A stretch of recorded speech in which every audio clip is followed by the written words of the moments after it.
দর্শক, mercantile bank presents promises মনের কথা অনুষ্ঠানে সবাইকে স্বাগত জানাচ্ছি আমি নুজহাত সাও। আমরা জানি করোনাকালীন মানসিক স্বাস্থ্য ও শারীরিক স্বাস্থ্য ঠিক রাখতে কর্মক্ষেত্রের প্রভাব বেশ খানিকটা নির্ভর করে। বর্তমান সময়ে করোনা ভাইরাস যেমন তার রূপ ও স্বভাব পরিবর্তন করছে, ঠিক তেমনি পরিবর্তন হচ্ছে অফিস, আদালত, শিক্ষা প্রতিষ্ঠান সহ সকল প্রতিষ্ঠানের কর্মপন্থা, নিয়ম কানুন, কখনো ছাঁটাই, কখনো বেতন কমানো, কখনো আবার অফিস শিডিউল পরিবর্তন ইত্যাদি কারণে আমরা যারা চাকুরি করি, যারা বিভিন্ন প্রতিষ্ঠানে কর্মরত, তারা অনেকেই সংশয়ে ভোগেন, ডিপ্রেশনে পড়ে হারিয়ে ফেলছেন দিক বিদিক। এমতা অবস্থায় শারীরিক ও মানসিকভাবে অসুস্থ হয়ে পড়ছি আমরা অনেকেই। প্রতিষ্ঠানের কর্তা ব্যক্তিরাও তাদের কর্মীদের বিভিন্ন বিষয় নিয়ে ভাবতে থাকেন নানানভাবে। আসলে যে যার অবস্থান থেকে এই করোনাকালীন সময়ে কম বেশি সমস্যায় পড়েন। দর্শক, মার্কেন্টাইল ব্যাংক নিবেদিত প্রমিসেস মনের কথা অনুষ্ঠানে আজকের বিষয় নির্ধারণ করেছি কর্মক্ষেত্রে সুখী থাকার উপায়। আমন্ত্রিত আলোচক হিসেবে স্টুডিওতে আছেন জনাব মনির Hasan Khan, CEO, ইমপ্রা consulting international, USA. স্বাগত আপনাকে, কেমন আছেন? অনেক ভালো, ধন্যবাদ। আর আমাদের দর্শকদেরকেও আমি সালাম এবং শুভেচ্ছা জানাচ্ছি। জি, আপনাকে যেহেতু আজকে আমরা আমন্ত্রিত অতিথি হিসেবে আমন্ত্রণ জানিয়েছি, যে বিষয়টা নিয়ে কথা বলার জন্য আমরা আজকে আপনাকে আমন্ত্রণ জানিয়েছি সেটি হচ্ছে কর্মক্ষেত্রে সুখী থাকার উপায়।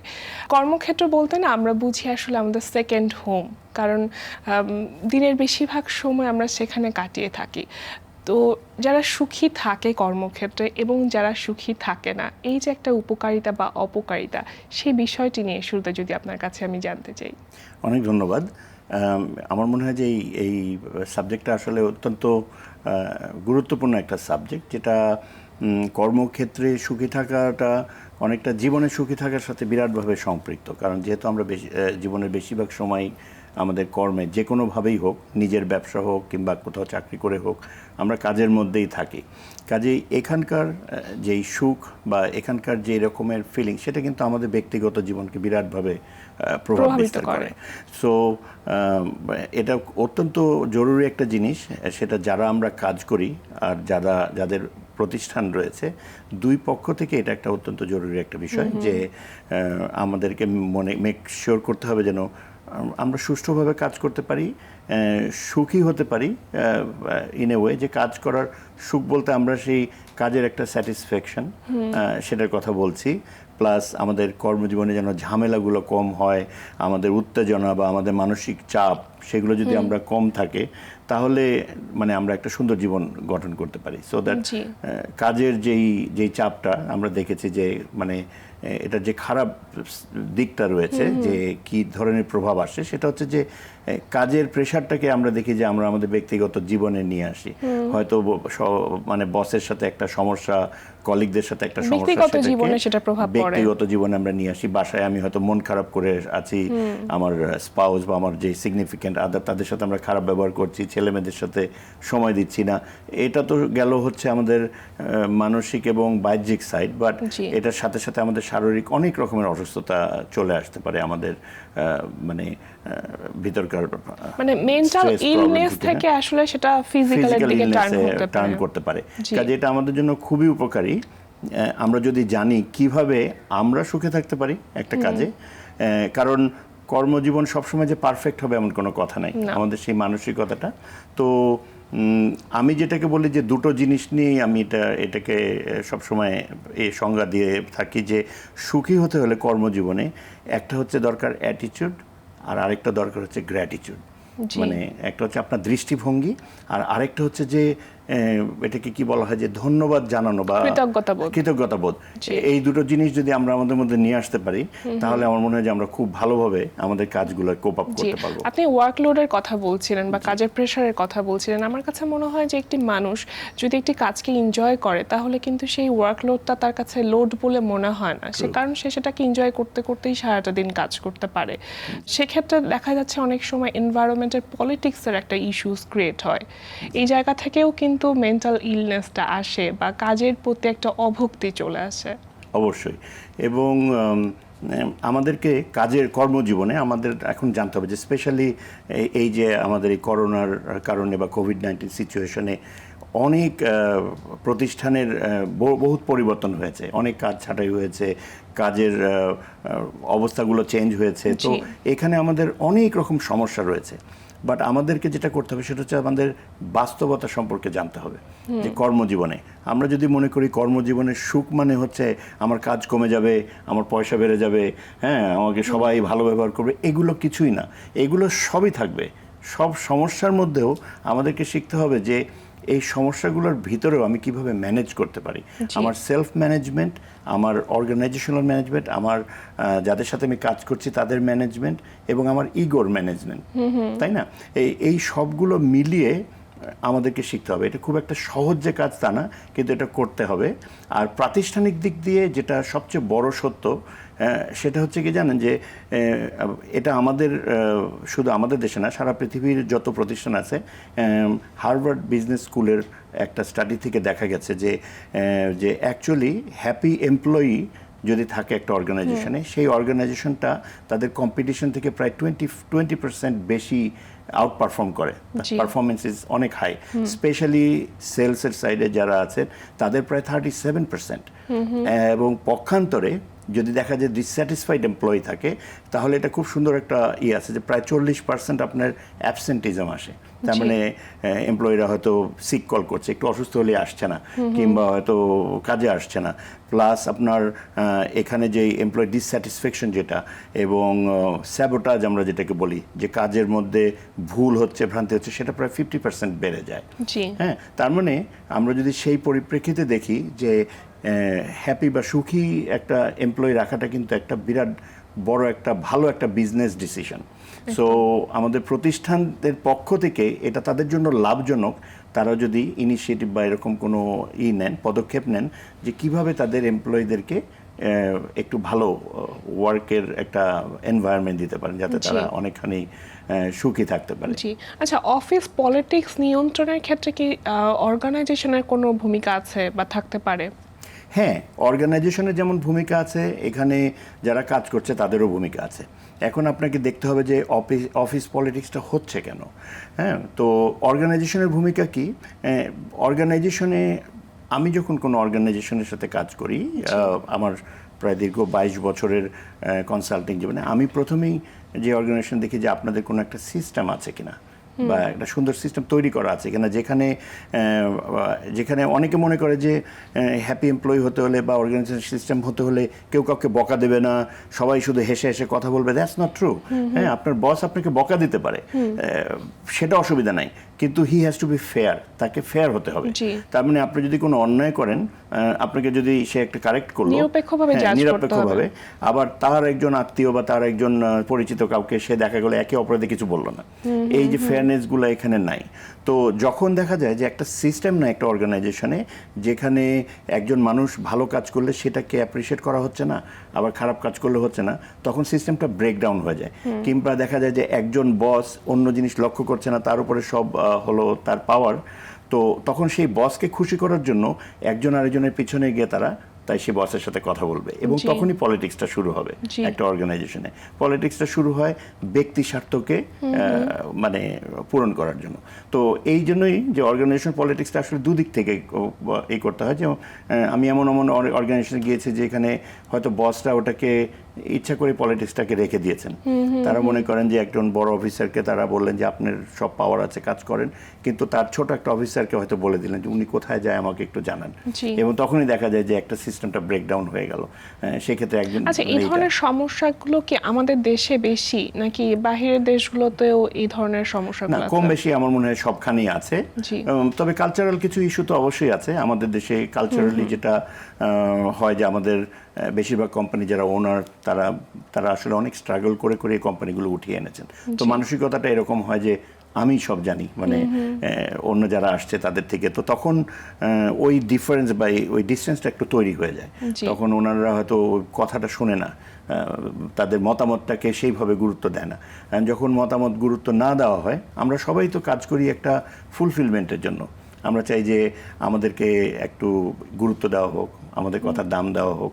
তো যখন আমরা সেই দামটা পাচ্ছি না, তখন আমরা এমন কোনো পদ্ধতি বের করি যেটাতে আমার শব্দটা তারা শুনতে পায়। আমরা অনেক সময় দেখি না যে বাচ্চারা, একটা বাচ্চাকে আপনি কিছুক্ষণ যদি দেখেন যে তাকে একটু না দিলেন, তার দিকে দৃষ্টি না দিলেন, তারা হয়তো একটা কিছু ভাঙবে, একটা কিছু করবে দৃষ্টি আকর্ষণের জন্য।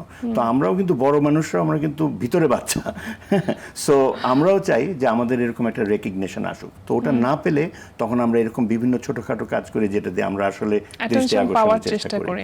জি জি জি, আমরা সবাই কিন্তু আসলে কম বেশি কর্মক্ষেত্রে সুখী থাকতে চাই, কারণ আমরা যত বেশি কর্মক্ষেত্রে সুখী থাকি, ব্যক্তিগত জীবনেও আমরা ততটাই আসলে সুখী থাকতে পারি।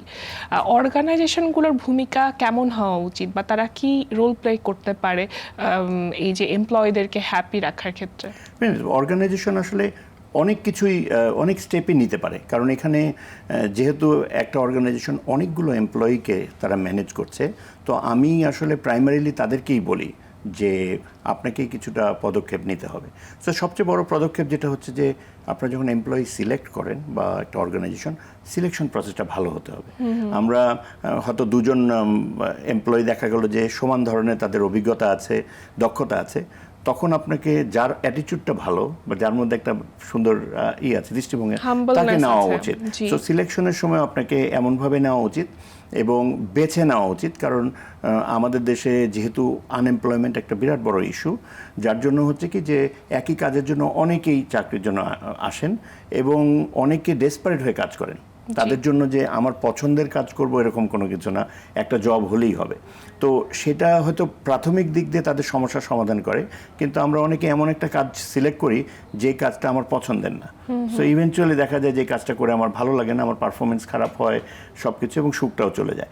তো অর্গানাইজেশন সেদিক দিয়ে একটা খুব ভালো দৃষ্টিভঙ্গি রাখতে পারে, সেটা হচ্ছে যে সিলেকশন করার সময় দেখতে হবে যে আসলে এই এমপ্লয়িগুলো ভালো কিনা, মানুষ হিসেবে সে কতটুকু ভালো, মানুষ হিসেবে। এবং প্রত্যেকটা আপনি যখন একটা বিজনেস প্রতিষ্ঠান, আপনার কিন্তু একটা স্বপ্ন আছে, আপনার একটা ভিশন আছে, মিশন আছে, এই ভিশনটাকে কারা বিশ্বাস করে, হ্যাঁ, এবং তার সাথে কারা মিলে, সমমনা মানুষগুলোকে আমরা যদি নিতে পারি, তাহলে দেখা গেল যে কাজটা অনেক সুবিধা হবে। 15 থেকে 20 মিনিটের একটা ইন্টারভিউতে একটি মানুষকে আসলে চেনাটা খুব বেশি কঠিন একটি কাজ। তো সেক্ষেত্রে কিভাবে বাছাই করবে অর্গানাইজেশনগুলো? হ্যাঁ, এখানেই আপনার প্রশ্নের মধ্যে আসলে উত্তরটা লুকানো রয়েছে, যে ইন্টারভিউ শুড নট বি 15 থেকে 20 মিনিট। হ্যাঁ, এবং ইন্টারভিউর কয়েকটা স্টেজ আছে। সেটা হচ্ছে যে আমরা হয়তো একটা প্রি সিলেকশনের স্টেজ আছে। মানে আমি যখন কাজ করেছি মার্কিন যুক্তরাষ্ট্রে প্রায় 13 বছর, আমি প্রায় 600 এমপ্লয়ি ম্যানেজ করেছি হলো 21টা ইউনিটে। তো আমাদেরকে সবসময় ইন্টারভিউ করতে হতো। ইন্টারভিউর কতগুলো সিস্টেম রয়েছে, সেটা হচ্ছে যে একটা হচ্ছে যে প্রি সিলেকশন করা, যে যখনই একটা রেজিউমে আসলো বা একজন কেউ সামনে আসলো, আমাদের যারা কয়েকজন ডেজিগনেটেড লোক আছে তাদেরকে শেখানো হয় যে তুমি আসলে আর্লি সাইনগুলো দেখো। এর মধ্যে 100 জনের মধ্যে থেকে আমরা হয়তো 30 জনকে এখান থেকে প্রি সিলেক্ট করে বাছাই করে নিলাম। তারপরে ইন্টারভিউর যে প্রসেস আছে সেখানে হচ্ছে যে আমরা ইন্টারভিউ প্ল্যানিং করি না। আমরা মনে করি যে আমাদের যে অভিজ্ঞতা আছে, আমি মানুষ দেখি, মানুষ চিনতে পারি। আপনারা শুনলে খুব হবেন, আশ্চর্য হবেন, এটা একেবারে পরীক্ষিত একটা পরিসংখ্যান। সেটা হচ্ছে যে বলা হয়ে থাকে যে প্রথম 20 সেকেন্ডেই হলো 50%-এর উপরে সিলেকশন হয়ে যায়। আচ্ছা, একজন মানুষকে দেখেই উনাকে তো আমার খুব ভালো লাগলো। তারপরে আপনি যে প্রশ্নগুলো করেন সেটা ভ্যালিডেশনের প্রশ্ন করা হয়, যে আপনি কি খুব পরিশ্রমী, এখন এই প্রশ্নের উত্তর তো কেউ না দেবে না। হ্যাঁ, তো আমি কতগুলো প্রশ্ন করে আমি যেই সিলেকশনটা করেছি সেটাকেই আমি বেছে নেই, যার জন্য বিরাট বড় একটা ভুল হয়ে যায়, আমরা অবজেক্টিভলি তাকে সিলেক্ট করি না। সো সিলেকশন প্রসেস কিছু আছে, সেটা হচ্ছে যে আপনার আমরা যেটাকে বলি যে ফেসবুকে মানুষ প্রোফাইল যেমন করে বানায়, ঠিক সেরকম আপনি যে এমপ্লয়িকে হায়ার করবেন তার একটা প্রোফাইল আপনাকে তৈরি করতে হবে আগে, যে এর শিক্ষাগত যোগ্যতা কি হতে হবে, এই কাজ করার জন্য তার কোন ধরনের অ্যাটিটিউড থাকতে হবে। এখন ধরেন কাস্টমার সার্ভিসে কেউ আছে, সে যদি সবসময় মুখ গোমরা করে থাকে তাহলে তো হবে না। তো আমার জানতে হবে যে কাস্টমার সার্ভিসে চোখে একটা প্রোফাইল বের করে নিতে হবে, যে এরকম একজন মানুষ যে বিরক্ত হয় না, মানুষের প্রশ্নের উত্তর দেয়। তো ওই প্রোফাইলগুলো বানিয়ে ওই অনুযায়ী আপনাকে প্রশ্ন তৈরি করতে হবে এবং ওই অনুযায়ী একজন মানুষকে বিচার করতে হবে।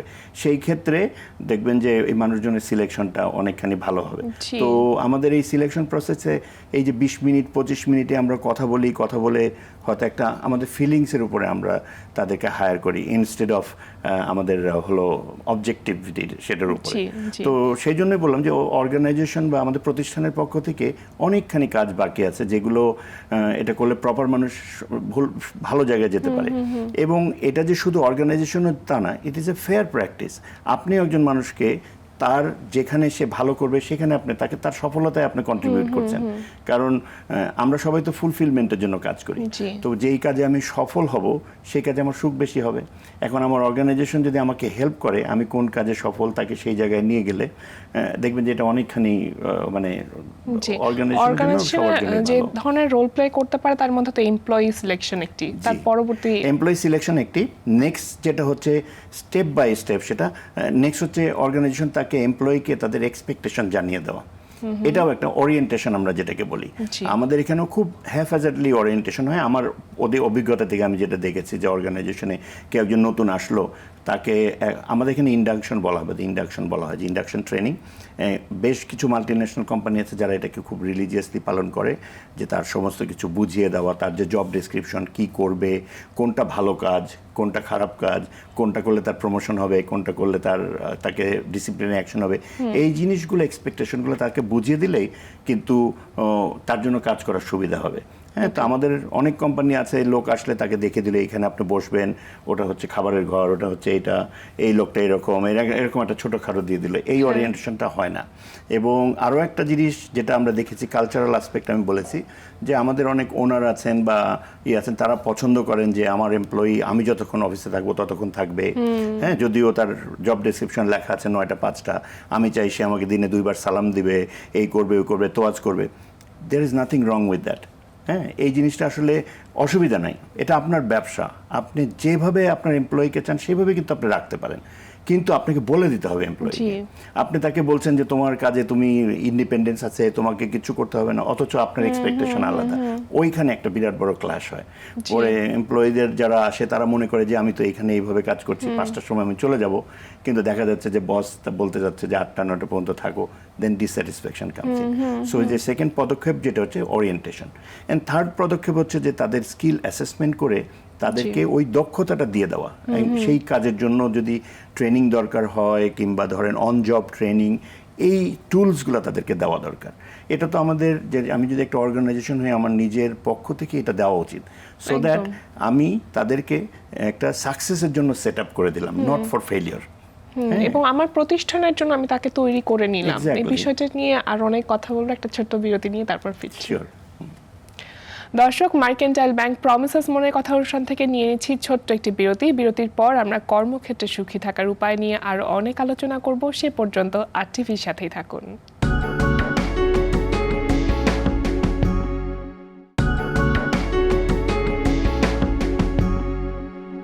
বিরতির পর সবাইকে স্বাগত মার্কেন্টাইল ব্যাংক নিবেদিত প্রমিসেস মনের কথা অনুসারে। স্যার, এবার একটু আপনার কাছে জানতে চাইবো যে এমপ্লয়িরা নিজেদেরকে কিভাবে হ্যাপি রাখতে পারে, কারণ অর্গানাইজেশন এমপ্লয়ীদেরকে হ্যাপি রাখা মানেই যে এমপ্লয়িরা নিজেদেরকে হ্যাপি রাখতে পারবে তা কিন্তু না। সেক্ষেত্রে আসলে এমপ্লয়ি যারা আছে তাদের ভূমিকাটা কি? Very good. এখানেও মানে এমপ্লয়ীদের অনেক কিছুই করণীয় আছে। আসলে মানে আপনাকে কেউ সুখী রাখতে পারবে না যতক্ষণ আপনি নিজে সুখী হতে না চান, তাই না?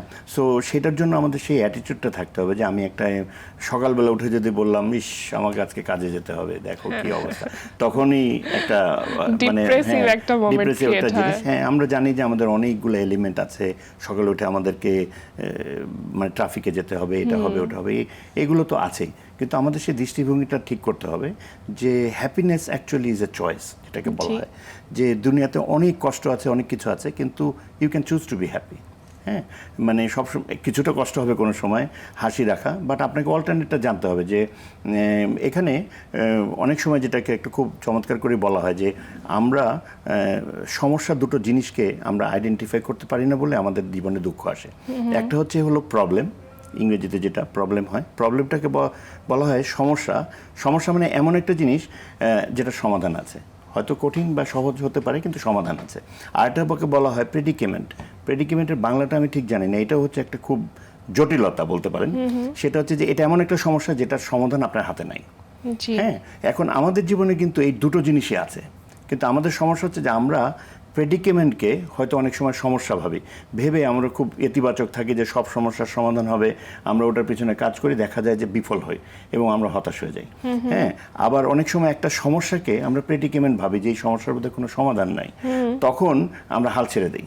হ্যাঁ, তো এই দুটো কারণে আমাদের বিরাট বড় একটা জিনিস হয়। এবং সমস্যার মধ্যে যেমন আমার বসের সাথে আমার একটা হচ্ছে, আমার বস খুব বদরাগে। সো এটাকে আপনি কিভাবে দেখছেন? এটা কি একটা সমস্যা না একটা প্রেডিকেমেন্ট? হ্যাঁ, আপনি যদি এটাকে প্রেডিকেমেন্ট হিসেবে দেখেন তাহলে আপনি ওইভাবেই আইদার একটা চাকরি ছেড়ে দিলেন বা কোনো রকম কোথাও গেলেন। আর যদি এটাকে আপনি সমস্যা মনে করেন তাহলে আপনি আগে জিজ্ঞেস করবেন যে how can I take care of it. হ্যাঁ, মানুষের তো চরিত্রকে আপনি চেঞ্জ করতে পারবেন না, বাট আপনি দেখতে পারেন যে কেন উনি রাগেন, কত তাড়াতাড়ি রাগে, ছোট কত কথায় কিছু বলা যে করেন। একটা সমস্যা আছে যেটা আমাদের নিয়ন্ত্রণের মধ্যে, আর একটা সমস্যা আছে যেটা আমাদের নিয়ন্ত্রণের বাইরে। আমরা যত বেশি এইটা ডিফারেন্সটা জানবো তত ভালোভাবে আমরা ডিল করতে পারবো। জি। এখানে সেই দালাই লামা যে আছেন ওনার একটা খুব চমৎকার কোটেশন আছে আর কি। সেটা হচ্ছে যে একটা তোমার যদি সমস্যার সমাধান থাকে তাহলে তো চিন্তা করার দরকার নাই, দুশ্চিন্তা করার দরকার নেই। আর তোমার সমস্যার যদি সমাধান না থাকে তাহলে দুশ্চিন্তা করে কি লাভ? তার মানে ইন বোথ ওয়ে দুশ্চিন্তা করে আমাদের এই হতাশ হওয়ার কোনো দরকার নেই। তো আমাদের কাজে যেই কারণে আমরা আমাদের নিজেদের সুখগুলো তৈরি করতে পারি, একটা হচ্ছে যে আমাদেরকে বাস্তব জগতে আসতে হবে, আমাদের কাজের বাস্তবতা সম্পর্কে জানতে হবে। যে সব কাজ যে একেবারে সোজা হবে এমন কোনো কথা নেই। মানে I take it as a challenge. ঠিক আছে, আমি এই কাজ করছি, জীবিকা নির্বাহের জন্য এই কাজটা করছি, কাজে আমাকে ওই অ্যাটিটিউডটা নিতে হবে। নেক্সট হচ্ছে যে আমাকে সুখী থাকার অ্যাটিটিউড নিতে হবে, যে আমি যে কোনো কিছুতে আমি একটা মানে ভালো থাকবো। থার্ড হচ্ছে যে আমাদের অনেকেই আমাদের বাঙালির রসবোধ নিয়ে কিন্তু অনেক লেখা আছে যে আমাদের অনেক রসবোধ আছে, কিন্তু দেখা গেছে যে সময়ের চাপে আমরা হয়তো আমাদের রসবোধগুলোকে হারিয়ে ফেলেছি। আমরা উই আর টু সেন্সিটিভ সব কিছু। তো আপনাকে সেই রসবোধগুলোকে কিন্তু জাগ্রত করতে হবে। যে অনেক সময় বলা হয় যে জীবনে আপনার এমন কতগুলো সিচুয়েশন আসবে যে যখন দেখবেন যে কান্না আসবে যে আমি কেন এখানে পড়লাম, আবার হাসিও আসবে যে আমি এরকম বোকার মতন এই অবস্থায় পড়লাম। তো এটা পাশ্চাত্য সভ্যতায় বলা হয় যে এরকম যদি একটা সময় আসে তাহলে বেটার আপনি হাসিটাকে চুজ করে নেন, কারণ কান্না আপনার কোনো সমস্যার সমাধান করবে না। সো এই যে এলাকাগুলো এগুলো আমাদেরকে ঠিক করতে হবে। নেক্সট হচ্ছে যে আমাদের যেটাকে বলা হয় যে আমাদের ইগো সমস্যাটা আমরা অনেক সময় করি। যেমন আমাদের কিছু ক্লাস সিস্টেম আছে, হ্যাঁ, যে আমার পিয়ন যারা আছে তাদের সাথে আমি কিভাবে কথা বলবো, এটার সাথে কথা বলবো।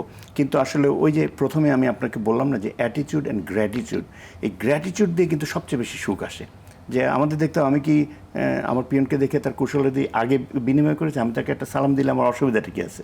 দেখবেন যে তার সাথে যদি আমি একটা খুব সুন্দর একটা ব্যবহার করি, আজকে সকাল কেমন আছেন আপনি, হ্যাঁ, এটুক বলি, দেখা গেল যে তার সারাটা দিন কিন্তু সুন্দর হয়ে গেল যে আমার সাহেব আমার সাথে এত সুন্দর কথা বললো।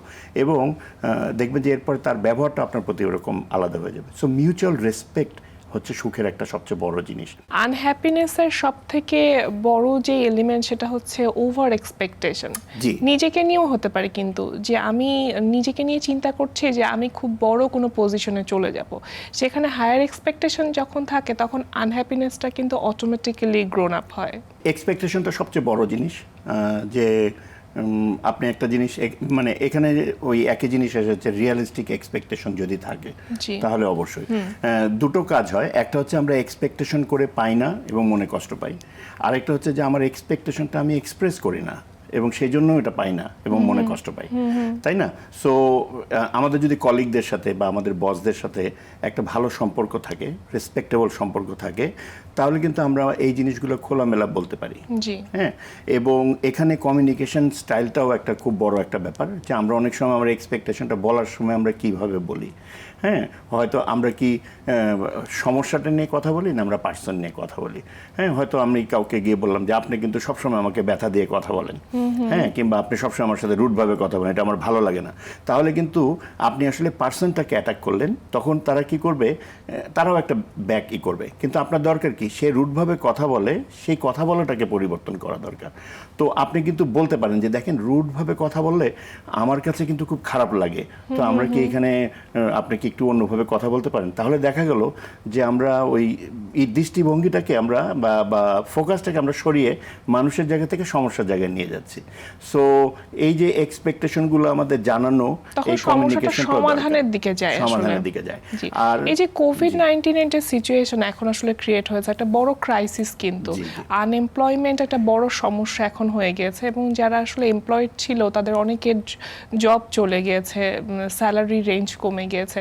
সেই জায়গাটাতে সেই ক্রাইসিসটা আসলে কিভাবে ডিল করবে এমপ্লয়িরা? হ্যাঁ, এই ক্রাইসিসটা মানে আমাদের দেশে এটা অনেক বেশিভাবে ইফেক্ট করেছে, সারা পৃথিবীতে ইফেক্ট করেছে। বাট এটার সবচেয়ে বড় ভুল বা এটা হয়েছে অর্গানাইজেশনের পার্ট থেকেও, আমাদের এমপ্লয়ের পার্ট থেকেও একটু কম, অর্গানাইজেশনের পার্ট থেকেই, যে তারা কি করেছে ওই যে সমস্যাটাকে তারা আইডেন্টিফাই করেনি বলে সবাই কি করেছে প্রথম ধাক্কাতেই তারা এমপ্লয়ি ছাঁটাই করেছে।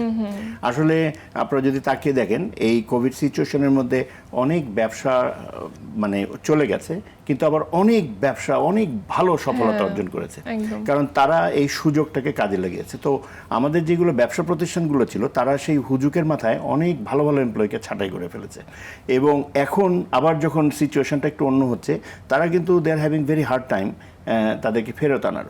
তো তারা একটা যে ছাঁটাই করলে একটা প্ল্যানিং করা দরকার যে আমার কোনটা ভাইটাল এমপ্লয়ি, কোনটা ভালো এমপ্লয়ি। তো অনেক সময় যেটা দেখা যায় যে আমার প্রিয় এমপ্লয়িদেরকে রেখে বাদবাকি সরিয়ে দিয়েছি। তো অনেক সময় দেখা যায় যারা খুব প্রোডাক্টিভ তারা আবার প্রিয় নাও হতে পারে। হ্যাঁ, তো ওই একটা বিরাট বড় পক্ষপাতিত্ব কাজ করেছে এবং প্ল্যান কাজ করে নাই। তো যাই হোক, এখন আমাদেরকে আবার এমপ্লয়ি একদিকে সুযোগ, আরেকদিকে একটু খারাপ দিক, যেটা হচ্ছে অনেক লোকের চাকরি নাই। আবার অনেক কোম্পানির দিক থেকে কিন্তু এটা ভালো হয়েছে যে আগে আমাদের অনেক এমপ্লয়ি ছিল, আমরা জানতাম না কোনটা দরকারি কোনটা দরকারি না। এখন তারা অনেক প্ল্যান্ড ওয়েতে আবার হায়ার করার একটা সুযোগ আসছে, তারা যদি এই সুযোগটাকে কাজে লাগায়। হ্যাঁ, তবে অনেকেই হয়তো কাজে লাগাচ্ছে না, যেটা এই যে এমপ্লয়ি স্যাটিসফ্যাকশনের উপরে খুব জোর হচ্ছে, ইমপ্যাক্ট করছে। সেটা হচ্ছে যে আমাদের অনেক প্রতিষ্ঠান মনে করছে এখন তো অনেকের কাজ নাই, হ্যাঁ, আমি তাদেরকে অনেক কম পয়সায়, যারা আগে হয়তো 1 লক্ষ টাকা বেতন পেত, আমি 50,000 টাকা অফার দিলেও তারা চলে আসবে। কিন্তু এটা তারা মনে করছে একটা লাভজনক, কিন্তু এটা আসলে লাভজনক না, কারণ একজন এমপ্লয়ি কম্প্রোমাইজ করেই সে এখানে আসছে। সো আমি সবসময় খুব মজা করেই অর্গানাইজেশনকে বলি যে দেখেন, এমপ্লয়ির যেটুকু প্রাপ্য, সেই প্রাপ্য জিনিস আপনার কাছ থেকে কিন্তু তারা নিয়েই নেবে। হ্যাঁ, ওয়ান ওয়ে অর দি আদার। আপনি মনে করছেন তাকে যারা 1 লক্ষ টাকা দেওয়ার কথা, তাকে আপনি 50,000 টাকা দিয়ে নিলেন, সে কিন্তু তার কাজে হেলাফ করবে, কিংবা চুরি চামারি এগুলো তো আছে, মানে ইট কুড বি তার পারফরমেন্সের কারণে অন্যদের অসুবিধা হবে, ওই পয়সা তার কিন্তু খরচ যাবেই। হ্যাঁ, কাজে যার যেই মূল্য, সেই মূল্য অনুযায়ী তাকে যদি মূল্যায়ন করে তাকে নেওয়া হয়, আসলে ক্ষতিটা কিন্তু অর্গানাইজেশনেরই ক্ষতি। হচ্ছে। হ্যাঁ, অর্গানাইজেশনের ক্ষতি হচ্ছে। বিভিন্ন জায়গায় তারা হয়তো কাজে ফাঁকি দিবে, কিংবা কাজে যেটুকু দরকার নাই সেটা করবে না। আনহ্যাপি এমপ্লয়ি অলওয়েজ তাদের আনহ্যাপিনেস কাস্টমারের উপরে তারা শুরু করবে। সো ওই যে প্রথমে আমি বলেছি যে it's a best business practice to have happy employee. আর আরেকটা জিনিস অর্গানাইজেশনে জানতে হবে, যেটা গ্র্যাটিটিউড। আমি বললাম সবচেয়ে কম খরচে আপনি যে কোনো এমপ্লয়িকে সুখী রাখাটা হচ্ছে যে থ্যাংক ইউ জানানো। একটা সিম্পল ছোট্ট থ্যাংক ইউ যদি একজন এমপ্লয়ি আরেকজন এমপ্লয়িকে দেয়, কিংবা একজন বস এসে এমপ্লয়িকে দেয়, এটা কিন্তু অনেকখানি কাজ হয়। অনেক সময় অর্গানাইজেশনের খারাপ সময় চলে, তারা হয়তো স্যালারি সময় মতো দিতে পারছে না, কিন্তু তারা সেই কমিউনিকেশনটা করছে না এমপ্লয়ির সাথে। তাদেরকে যদি বলে যে আমরা we really appreciate what you are doing, আমরা একটু একসাথে কাজ করি, আমি চেষ্টা করছি এই জিনিসগুলো ঠিক করার, এই কমিউনিকেশন করলেও কিন্তু অনেকখানি এমপ্লয়ি, আমি দেখেছি অনেক অর্গানাইজেশন কয়েক মাস তারা বেতন পায়নি, কিন্তু এমপ্লয়ি একজনও জব ছেড়ে যায়নি, because they are satisfied, they are happy there. So happiness হচ্ছে টু ওয়ে স্ট্রিট, যেটাকে বলা হয়। আসলে দুদিক থেকেই কাজ করতে হবে, আমাকেও প্রচেষ্টা করতে হবে, অন্যদেরও করতে হবে। আর আমার ব্যাপারে যেটা এমপ্লয়ির ব্যাপারে বললাম, সেটা হচ্ছে যে আপনাকেও রাইট জবটা খুঁজে বের করতে হবে। জাস্ট আমি এই জিনিসটা নিব এমন কোনো কথা নেই। জি, এই জায়গাতে একটু জানতে চাইবো আপনার কাছে, যারা আসলে ক্যারিয়ার শুরু করতে চাচ্ছে তাদের জন্য জব সিলেকশনটা, মানে বিশেষ করে প্রথম জব সিলেকশনটা কিন্তু খুবই জরুরি, কারণ ওটার উপরে ডিপেন্ড করতেছে তার বাকি ক্যারিয়ারটা আসলে কেমন হবে। সেক্ষেত্রে সেই সিলেকশনটা তারা কিভাবে করবে? আমিও, আমার সুযোগ হয়েছে আমার কর্মজীবনে অনেক স্টুডেন্টদের সাথে কাজ করার। মজার ব্যাপার হচ্ছে যে আমাদের ক্যারিয়ার সম্পর্কে আমাদের ধারণাটা কিন্তু আসলে একটু ভুল ধারণা। আমরা ক্যারিয়ার মানে মনে করি কে কয়টা জব পেয়েছে, কত বড় জব পেয়েছে, কোথা থেকে কোথায় গিয়েছে। হ্যাঁ, আসলে ক্যারিয়ার কিন্তু কমপ্লিটলি অন্য। ক্যারিয়ার হচ্ছে আপনি নিজেকে আয়নায় আগে দেখবেন যে আমি আসলে কি করতে চাই, আমার জীবনে আমি কি করতে চাই, কোন ধরনের লাইফ আমি চাই, হ্যাঁ, আমার কত টাকা আমি আর্ন করতে চাই, আমার জীবনে আমি কি বিদেশ ভ্রমণ করতে চাই নাকি, এই যে শখগুলো আছে, টার্গেট গোলটা কি হ্যাঁ, আমার আসলে, সেই শখগুলো করে সেইটার সাথে কোন জবটা করলে বা কোন প্রফেশনটাকে আপনি নিলে সেই লাইফস্টাইলটা আপনি পাবেন, সেটাকে সেট আপ করাটাই আসলে ক্যারিয়ার ডেভেলপমেন্ট বলা হয় আর কি। তো আমরা আসলে আগে চাকরি ঠিক করি, তারপর আমাদের জীবনটাকে ঠিক করি, এটাতেই অনেক সময় গোলমাল বেঁধে যায় যে আসলে মানে আমরা যেহেতু ওই সবগুলো জব পাওয়া যায় না বা এরকম। তবে আজকাল তো অনেক চমৎকার নতুন নতুন আইডিয়া আসছে, আমরা এখন চাকরি ছেড়েও মানে উদ্যোক্তা হওয়ার বা এইসব বিষয় নিয়ে কথা বলছি। সো এটা একটা খুব ভালো ট্রেন্ড যে সবসময় যে চাকরি করতে হবে কোনো কথা নেই, আপনার জীবনের ব্যবস্থার সাথে আপনার কাজের মিল থাকতে হবে, যেটাকে আমরা বলি ওয়ার্ক লাইফ ব্যালেন্স। হ্যাঁ, এবং মনে রাখতে হবে যে আমরা আসলে বেঁচে থাকার জন্য কাজ করি, আমরা কাজের জন্য বেঁচে থাকি না। হ্যাঁ, তো এই জিনিসগুলো যদি আনা হয়, ছোট ছোট এলিমেন্ট, আমার মনে হয় যে সুখী থাকার জন্য খুবই ভালো একটা জিনিস হবে। আপনি যে বিজনেস স্টার্ট করার কথা বলছিলেন, যে এখন তো আসলে অনেকেই আছে এই সময়, বিশেষ করে কোভিডের সময়টা থেকে আমরা দেখেছি যে অনেক নতুন অনলাইন বিজনেস স্টার্ট হয়েছে। তো এরকম কি কোনো বাধা ধরার নিয়ম আছে যে ছোট বয়সেই আসলে বিজনেস স্টার্ট করাটা বেটার? হ্যাঁ, আসলে বিজনেসের মানে আমরা তো এখন পৃথিবী যেমন ফাস্ট হয়ে গেছে, বিজনেসের এখন বয়স বলতে কোনো জিনিসই নেই। আমরা দেখেছি যে খুব ছোট ছোট বাচ্চারাও আসছে। বাট হ্যাঁ, ইউ নিড টু বি মানে এ লিটল বিট অ্যাডাল্ট হয়ে বিজনেস শুরু করাটা ভালো। কিছুটা শিক্ষা থাকলে, এটা ভালো, পরিবেশ সম্পর্কে জ্ঞান থাকলে ভালো।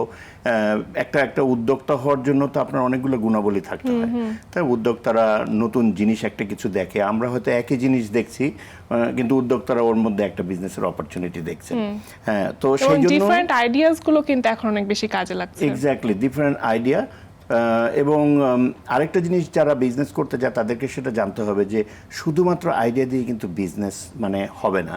হ্যাঁ, আমি ক্যালিফোর্নিয়ার হচ্ছে হলো পলিটেকনিক সান লুইস ওবিস্পো যে ইউনিভার্সিটি আছেন, সেখানে একটা প্রজেক্টে আমি প্যানেল জাজ হিসেবে কাজ করছি। সেই প্রজেক্টটার নাম হচ্ছে technology and innovations commercialisation project. সেটা আমরা দেখছি যে ইউনিভার্সিটি লেভেলে অনেকেই আছে, তারা নতুন নতুন আবিষ্কার করছে। এখন তো সফটওয়্যারের দিন, সফটওয়্যার আবিষ্কার, এই অ্যাপস তৈরি করছে, ওটা করছে, খুব চমৎকার একটা প্রোডাক্ট তৈরি করলো, কিন্তু দেখা গেল যে তারা ব্যবসায় সফল না। কেন? কারণ তারা ব্যবসাটা জানে না, ব্যবসার যে কতগুলো জিনিস আছে। যে হ্যাঁ, আমি কম্বল, এত সুন্দর একটা কম্বল আছে আমার এখানে, কিন্তু এই গরমকালে আমি কম্বল বিক্রি করতে গেলে কি হবে? যত ভালোই হোক, মানুষজন এটা নেবে না। মানে রাইট প্রোডাক্ট রাইট টাইমে আনতে হবে। সো ওই কতগুলো বিজনেসের অ্যাকিউমেন্ট আছে, যেগুলো বিজনেসের কিছু জ্ঞান তাদের থাকতে হবে আর কি। সেই জ্ঞানগুলো থাকলে যারা নতুন উদ্যোক্তা তারা আসবে। আপনি কোভিডের কথা বললেন, দেখলেন যে আমাদের কোভিডে এখন দেখা যাচ্ছে যে অনেকেই ই কমার্স বা এই সাইটটাতে আসছে। এগুলোকে আমরা অনেক সময় বলি মি টু প্রোডাক্ট। সেটা হচ্ছে যে একজন ভালো করলো ব্যবসা করে, আমরা আরো 10 জন লেগে গেলাম সেই ব্যবসায়। হ্যাঁ, যে কোনো রকমের ফিজিবিলিটি স্টাডি না করে। কিন্তু ইকোনমিক্সের কিছু নিয়ম আছে, সব ব্যবসা সব সময় আপে যাবে না, তাই না? যেমন ধরেন এখন 5টা কোম্পানি ছিল, এখন 25টা কোম্পানি হয়ে গেছে। অবভিয়াসলি 25টা কোম্পানি 5টা কোম্পানির মতন পয়সা বানাবে না, কারণ মানুষের চয়েস বেড়ে গেছে। চয়েস বাড়ার সাথে সাথে ব্যবসা কমে যাবে, তা আমাদেরকে নতুন ইনোভেশনস আনতে হবে। আবার ধরেন আমরা 1 বছর 1.5 বছর ধরে এই কোভিডের কারণে ঘরে বসে আছি, তো আমরা এখন ইন্টারনেটে অভ্যস্ত হয়ে গেছি। কিন্তু একটু শিথিল হলে দেখবেন যে সবাই দৌড়ায় বেড়ে যাচ্ছে মলে টলে। কেন? আমরা ওই হিউম্যান টু হিউম্যান ইন্টারাকশনটা পছন্দ করি। সবকিছু যে কম্পিউটারে কিনবো এইরকম ভাবে ধরে রাখাটাও কিন্তু ভুল। সেই মেন্টালিটি আমাদের তৈরি হয়নি। হ্যাঁ, তো যারা ব্যবসায় ভালো করে তাদেরকে ওই ফ্লেক্সিবিলিটি রেখে যদি তারা প্ল্যান করে যে না, শুধুমাত্র আমি আমার সব টাকা আমি ইনভেস্ট করে ফেললাম শুধু কম্পিউটার বেসড বিজনেসে। আমার জানা মতে এখন অনেক ই কমার্স কোম্পানির প্রায় 25 থেকে 40% সেলস নেমে এসেছে। তার কারণ হচ্ছে যে মানুষজন এখন আবার সেই বাইরের এক্সপিরিয়েন্সটা চায়। হয়তো কিছুদিন পর আবার ভয় পেয়ে আবার ইন্টারনেটে আসবে। কিন্তু এই যে শিফটগুলা, যারা ভালো উদ্যোক্তা হতে চান তাদেরকে জানতে হবে যে জাস্ট বিকজ একজন ভালো করছে তার মানে এটা না। হ্যাঁ, আর ব্যবসার ক্ষেত্রে আপনাকে দুটো জিনিস মনে রাখতে হবে, তাহলে আপনি একজন ভালো ব্যবসায়ী হতে পারবেন। একটা হচ্ছে যে ব্যবসা ডেফিনেশন আপনাকে জানতে হবে। বাই ডেফিনেশন ব্যবসা হচ্ছে সমস্যার সমাধান লাভজনকভাবে করাকেই ব্যবসা বলা হয়। হ্যাঁ, মানে পৃথিবীতে যত সমস্যা দেখবেন যে যত বড় বড় ব্যবসায়ী আছে তারা কিন্তু কোনো না কোনো সমস্যার সমাধান করছে এবং সেটা লাভজনকভাবে করছে। হ্যাঁ, আপনি এখন রেস্টুরেন্টে খেতে যাচ্ছেন, আপনার কিন্তু সমস্যাটা হচ্ছে ক্ষুধা। হ্যাঁ, রেস্টুরেন্টের কাছে সেটা নিবারণের সমাধান আছে। এখন এবং আপনার পকেটে টাকা আছে, তাদের সমস্যার সমাধান আছে, তখনই কিন্তু একটা ব্যবসা হবে। সো ঠিক সেরকম এটা হচ্ছে সমস্যার সমাধানকে ব্যবসা বলা হয় লাভজনকভাবে। আর নেক্সট হচ্ছে যে ব্যবসায় টিকে থাকতে হলে আপনাকে ইনোভেশনস আনতে হবে। You have to be different from others. অন্যরা একটা কিছু এনেছে, তার থেকে যদি সবসময় যদি আপনার মধ্যে একটা ইনোভেশনস থাকে, তাহলে আপনার ব্যবসাটা ভালো হবে। কারণ কাস্টমার জিজ্ঞেস করবে যে হ্যাঁ, আপনি এই প্রোডাক্টটা বিক্রি করছেন, আরো 5 জন বিক্রি করছে, আপনার কাছ থেকে আমি কেন কিনবো? একদম। হ্যাঁ, সো আপনি যদি সেই ডিফারেন্সটা না জানাতে পারেন, তাহলে কিন্তু আপনি ব্যবসা করতে পারবেন। তো আমি যারা নতুন উদ্যোক্তা, তাদের ভিতরে আমি এই জিনিসটা দেখেছি যে তারা আসলে সহজ রাস্তাটা ধরতে চায়, যে আমি ব্যবসা Shortcut করবো, way। Shortcut way. আপনি এখানে ঢাকায় কোনো মিনা বাজারে যান, কিংবা দেখবেন যে একই স্টল, মানে প্রত্যেকে ওই কাপড় বিক্রি করছে, একই রকম কাপড়, প্রত্যেকে হয়তো খাবারের দোকানে একই রকম খাবার। আমি আমাদের মলের ঘুরতে গেলাম, দেখলাম যে প্রত্যেকটা ফুড কোর্টে প্রত্যেকটা ফুডের একই ফুড। এখন তারা কি করছে, টানাটানি করছে কাস্টমার নিয়ে, তাতে কাস্টমারের বিরক্ত হচ্ছে। But you এবং have এই to be- কোভিড-19 এর এই জি। সিচুয়েশনের সময় আসলে ডিফারেন্ট অনেক কিছু আসলে ইয়াং জেনারেশন দিতে পেরেছে বলেই কিন্তু তাদের বিজনেসটা অনেক লাভজনক হয়েছে। স্যার, অনেক অনেক গুরুত্বপূর্ণ কিছু ইনফরমেশন আজকে আমরা জানলাম আপনার কাছ থেকে। অনেক অনেক ধন্যবাদ আমাদের আজকের ধন্যবাদ। আয়োজনে আসবার জন্য। আপনাদের সবাইকে ধন্যবাদ, আমার দর্শক মণ্ডলীকেও অনেক ধন্যবাদ মনোযোগ দিয়ে শোনার জন্য। দর্শক, বর্তমানে করোনা পরিস্থিতি ও অর্থনৈতিক মন্দাবস্থার কারণে আমরা প্রত্যেকেই মানসিকভাবে চরমভাবে বিপর্যস্ত, যার প্রভাব পড়ছে কর্মক্ষেত্রেও। পরিস্থিতির শিকার আমরা সবাই। যে কোনো সমস্যায় ঠান্ডা মাথায় সিদ্ধান্ত নিয়ে সবকিছু ম্যানেজ করে নেওয়াটাই ভালো থাকার উপায়, সেটা হোক পরিবারে, সেটা হোক কর্মক্ষেত্রে। আসুন মাদকমুক্ত সমাজ গড়তে, মাদকমুক্ত বাংলাদেশ গড়ার প্রত্যয়ে সম্মিলিতভাবে আন্দোলন গড়ে তুলি। নিজ দায়িত্ব ঠিক মতো পালন করি। কর্মক্ষেত্রে কেউ কারোর প্রতিযোগী না হয়ে সহযোগী হয়ে একত্র হয়ে কাজ করি, তাহলে কর্মক্ষেত্র হয়ে উঠবে সুখের, শান্তির স্থান। আজকের মতো বিদায় নিচ্ছি মার্কেন্টাইল ব্যাংক নিবেদিত প্রমিসেস মনের কথা অনুষ্ঠান থেকে। আল্লাহ হাফেজ।